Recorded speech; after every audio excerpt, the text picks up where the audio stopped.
Moving on to the next important story we have been tracking all week. A major political controversy has erupted in the United States over H-1B visas, sharply dividing the Trump camp ahead of his swearing in. Prominent Republicans are criticizing Tesla CEO Elon Musk and Vivek Ramaswamy for supporting the program, while Musk and Ramaswamy argue that the program helps America attract top talent. Many Trump supporters and Republicans contend that it undermines the America First agenda and harms American workers. For now, former President Donald Trump has backed Musk, expressing support for H-1B visas. But it's worth noting that the denial rate for the visa petitions increased from 13% in 2015 to 24% in 2018, before dropping to 4% by the end of Biden's first year in office. The Indian government has said that the visa program is beneficial to both nations, and India is looking forward to deepening its economic ties with the United States. India-US economic ties benefit a lot from the technical expertise provided by skilled professionals, with both sides leveraging their strengths and competitive value. We look forward to further deepening India-US economic ties, which are to our mutual benefit.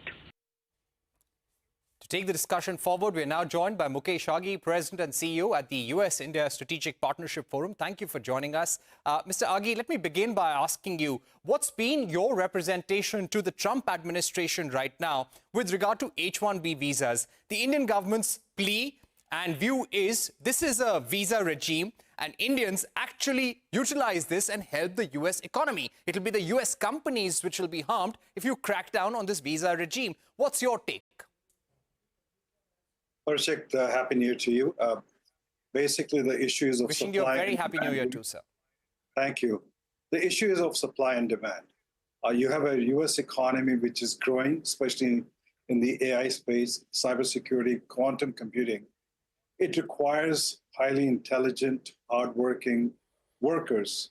And when you look at the chip plants being set up in the U.S., in Arizona, Ohio, New York, one of the biggest challenges we have is that we have shortage of workers.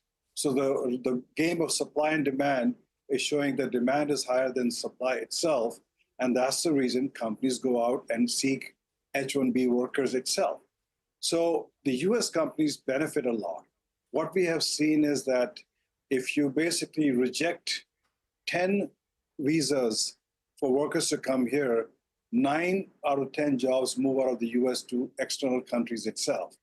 The other stat I like to mention is that for every 10% reduction in H-1B visa, it has an impact of $86 billion on the GDP of the US economy itself. I think the challenge is it's not about H-1B visa. The challenge is all about abuse of H-1B visa by some of the companies itself. Most of the companies tend to hire legitimate people who come in and become productive day one. But you have staffing companies which have basically gamed the system, and that's what's giving the bad name to H-1B system itself.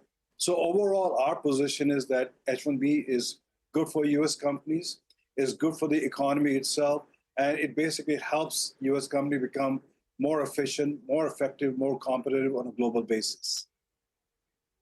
Right. What would be your recommendation to the Trump administration? Donald Trump today has said that, he likes H-1B visas. They would like to attract the right talent. Do you think the Trump camp will be balanced when putting any further safeguards in place? Yes, I think you will see more safeguards coming in. So the abuse of H-1B is basically avoided. And the safeguards would be is raise the barrier on the salary structure itself. But more important, the thinking is why don't we basically reach out to the US educated international students who are in the PhD program, in the graduate program, doing STEM work, and give them a pathway to get working permits in the US. So I think that's what the thinking is. Yes, they will put guardrails to make sure the abuse does not happen, but more important is leverage those people who have gone to the US education system and give them the pathway to work in the US itself. Okay, now in terms of the business relationship and the take on India, what do you think is the current thinking within the Trump camp as far as the tariffs on India and products lines which could be impacted?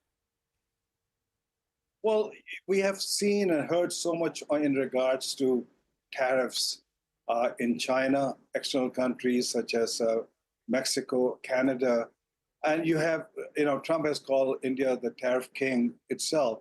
It is important to understand tariff is being used as a negotiating process also. It is important that India proactively start working with Trump administration to see where they see those issues are. For example, India has a $45 billion trade surplus with the US. The last Trump administration, India had only $25 billion. How do you basically leverage that so it becomes more of an equalizer than one country having a much more surplus than the other itself? But more important is, I think, the Trump administration is not just looking at India from a tariff perspective.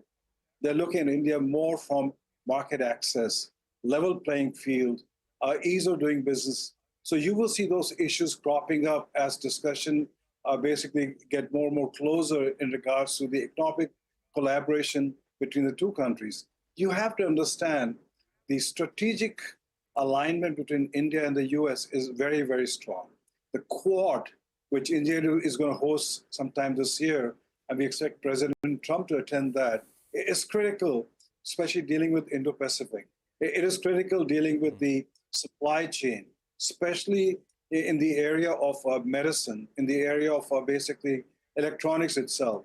So I think India has a much, much bigger role to play with Trump administration, and the issue of tariffs should be not become an aberration between the partnership itself. So I think our advice to the government of India is be proactive, deal with the issue, because I think the win of Trump is good for India. Right. Also to ask you about the terror attacks that we've seen in the United States over the past few weeks. How do you think this puts the Trump administration's position in? Are we going to see some stricter measures when it comes to deportation, stricter measures when it comes to illegal immigrants into the United States?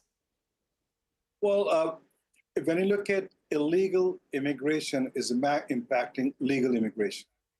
The third largest illegal immigrants to the US now is the Indian community. But more important is you have roughly around 16 million illegal in the US itself, and approximately 1 million have gone through the legal process, which will probably get deported.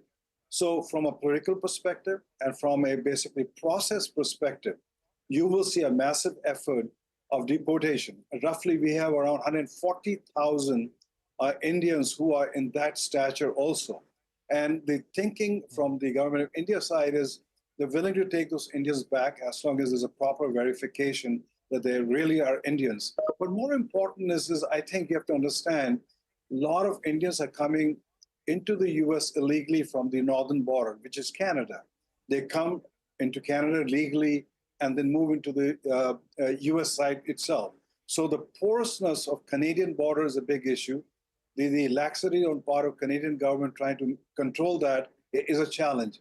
So I think you will see by January 20th, as whenever President Trump is sworn in, immediate impact of trying to deport large number of those people who have gone through a very strong legal process itself. And India will get impacted by 120,000 of those people who have been lapsed their legal challenges on their asylum seeking in the US itself. All right, Mr. Aghi, thank you very much for joining us on the program. With that, it's a wrap on this edition of Global Eye. Thank you for watching. Stay tuned to CNBC TV 18 for more updates.